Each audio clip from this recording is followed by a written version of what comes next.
Oh, is there an edge there? Leave it given. All eyes on Kevin Peterson. He can't believe it. I'm very disappointed with the DRS. I think basically it's legalised dissent among cricketers. And Hicku joins in and Matai gets a ball away that Wigan might have scored. That's huge. Oh, you can't give that. No matter how good the technology, if it's a human being operating the technology, then there's still the element or a chance that you could finish with an error. Oh, it's called out. I think it is out. Oh. The trouble with a lot of that technology at the start is that it wasn't completely accurate, and it was proven not to be completely accurate. Sport is at the very heart of Australian culture.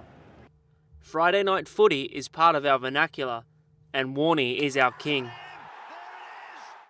A wallaby is a highly skilled professional, not a native mammal. We thrive off big hits, whether it be from a collision between men or from a bat onto ball. Oh, goes again. Someone in the crowd catch it. As a nation, we roar for our heroes. But like all of us, sportsmen have never been perfect, and neither have officials. Mistakes were made, but the game moved on. Careers were not defined by a wayward kick or an incorrect call. But our thirst for information is growing. We thrive off action replays, super slow-mo cameras, in-car cameras, Hawkeye and Hotspot. Mistakes are no longer undetectable, just simply unforgivable. One man who knows this better than most is renowned sports journalist Tim Sheridan. We are so used now to seeing things again. We literally, and we can do it anyway with our technology on our tablets and phones, and you just put your finger on it and take it back, and there it is again. People do it watching movies or TV shows. I think the idea of review is just part of our culture. Sheridan is following in the footsteps of another renowned TV professional.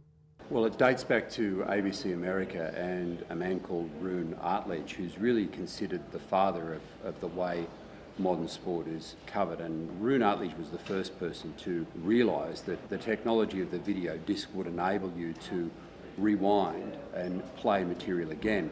The instant replay, as they called it then, revolutionised television sports coverage. No one had ever thought that you could possibly watch something that had just happened again. Roone Arledge's vision was first witnessed in Australia at events like Kerry Packer's World Series Cricket and the touring car Bathurst 1000. As Brock steps out and Richard steps in. I think small cameras have been incredible. In Australia in particular, the Seven Network, to give them credit, were the first to really begin to put cameras out there amongst the action, and they did it at Mount Panorama with the James Hardy 1000. They started to put cameras in headlights next to wheels. They put them in the track as cars went past. Peterborough 05, and here's our camera view in the Peter Williamson car in the small litre class. This is what it feels like in the opening quarter and the first run to Mountain Straight. But such groundbreaking technologies are no longer just TV gimmicks. For the past 3 decades, technology has begun to change the way almost every sport is played and officiated. The darker side of this technological impost on sport was seen during this year's Ashes series. One man who witnessed this debacle from his lounge room in Adelaide was former Test cricket umpire Daryl Harper.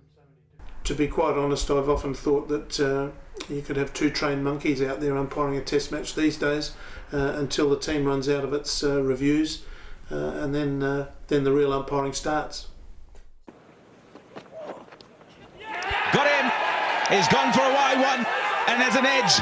In 2010, Harper felt the wrath of the media over decisions he made when operating the DRS system in a test match in South Africa. And I'd like to think that part of my performance brought about a set of specifications and minimum standards required for the provision of technology in Test cricket, because at that stage the DRS was still in its infancy. 1 year later, he faced more intense scrutiny this time as the on-field umpire when technology found he had made some incorrect decisions in his 95th and ultimately final test match. It's going to go over the stumps. I was becoming a little bit frustrated with the technology, I must admit. I did set a world record in one of the 2011 World Cup matches when I had to reverse 4 decisions in fairly short space of time. That wasn't much fun. It was these experiences that meant Daryl Harper understood better than anyone the pressure on the Ashes umpires. Did you feel for the umpires during the Ashes? Extremely.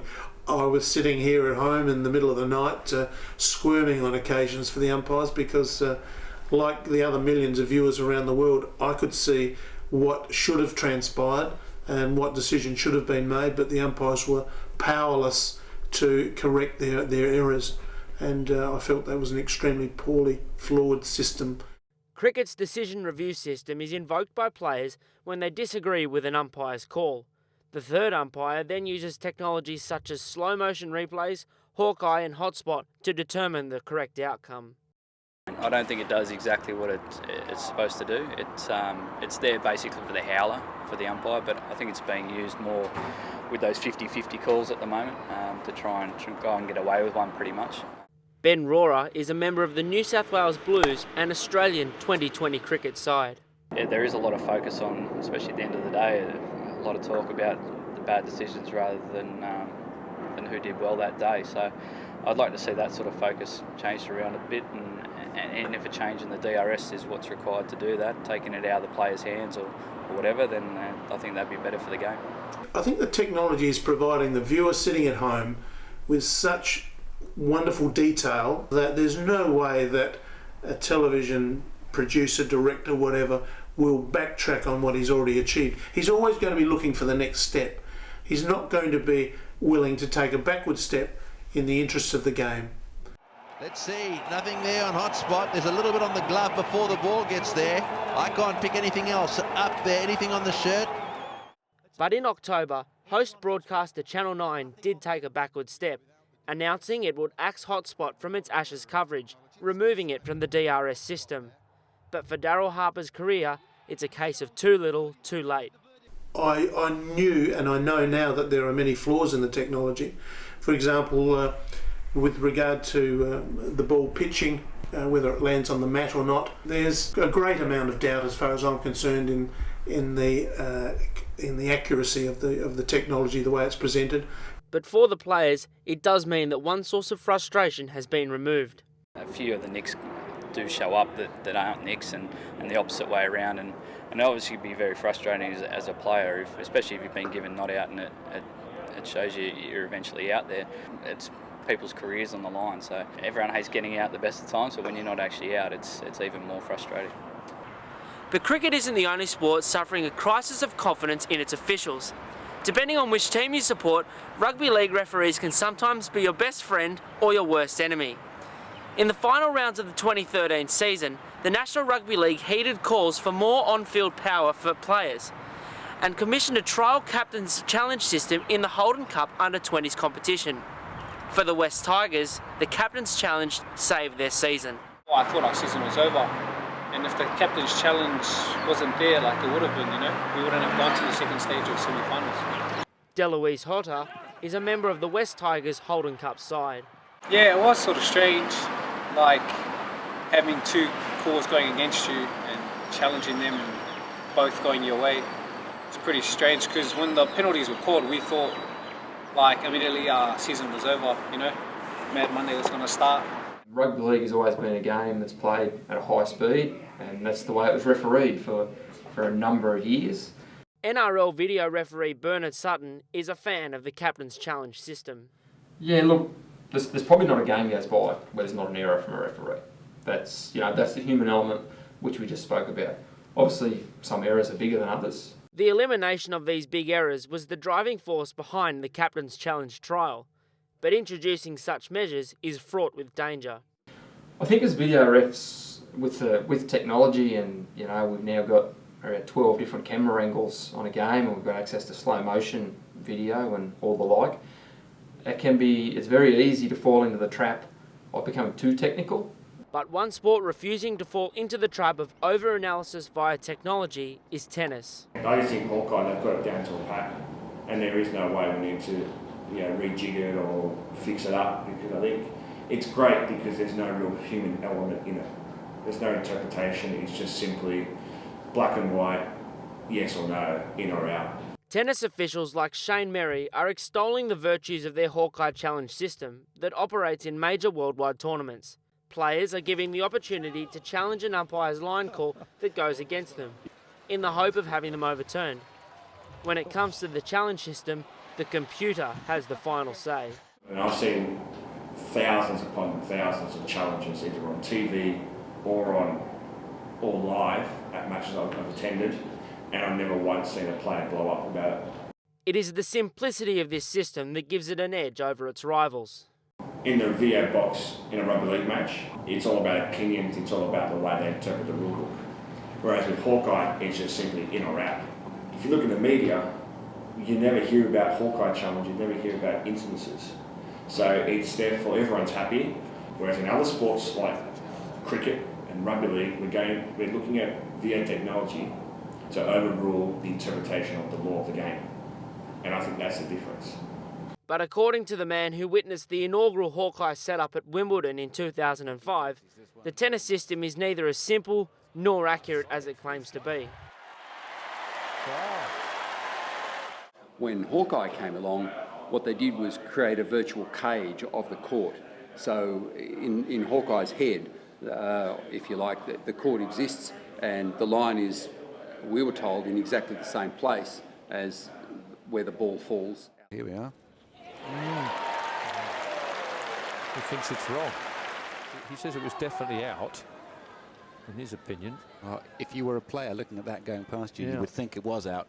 And the trouble with a lot of that technology at the start is that it wasn't completely accurate, and it was proven not to be completely accurate. But when big money and big points and big events hinge on this sort of stuff, that's the problem. But the other problem is the impact of this technology on the umpires from the elite to the grassroots levels. Technology, part of the reason I ended my career, I was becoming a little bit frustrated with it, and I think I was probably a little bit sidetracked by it and distracted by it. Rugby league's not a perfect game, and to expect perfection from anybody in rugby league is probably a little unrealistic. You know, certainly the video referees and the referees on field are all trying to get the job right, and we pride ourselves on having it right most of the time, and we're probably more disappointed than anyone else when we don't get it right. It's quite hard to get knocked back from Hawkeye because you feel this small and if your confidence just gets shot. But they just need to turn a negative into a positive and say, right, I need to be sharper, need to be able to get those 1%ers. I would hate to be umpiring at a lower level, club cricket even, where there's no technology available, and yet the players have seen the way that the players at the highest level, the international players, perform. I think we'll always need to have line umpires and chair umpires, especially at the Grand Slam and the tour levels. And I don't think technology will ever be able to take over humans in that sense. And when it comes to the athletes, what sport you play goes a long way towards influencing your attitudes towards technology.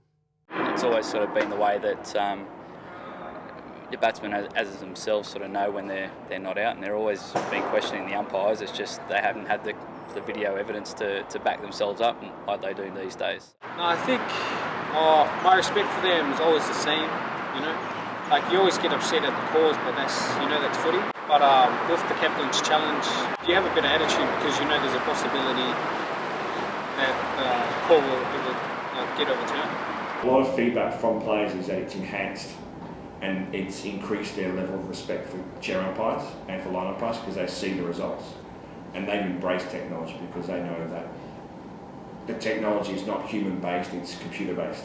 Yeah, as long as I've been playing cricket, there's been blow-ups of decisions, so I think that'll continue to happen for the rest of, as long as cricket's still running. While it seems that some elements of playing sport will always remain, for the fans it's a question of whether watching sport will ever be the same again. And let's face it, the replay was first and foremost about entertainment, but then it became something that won arguments. So initially we watched it for fun, and then all of a sudden it became a way of, I guess, reviewing of disputing and, I suppose, questioning the way the game was run. It seems such questions are yet to receive any satisfactory answers from sports power brokers.